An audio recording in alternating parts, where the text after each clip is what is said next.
You ask Tiger to solve. This deals with linear equations with one unknown. The final result is x equals 28/9. Let's solve it step by step. Isolate the x.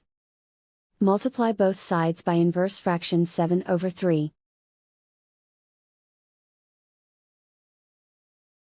Group like terms. Multiply the coefficients. Simplify the fraction. Multiply the fractions. Simplify the arithmetic.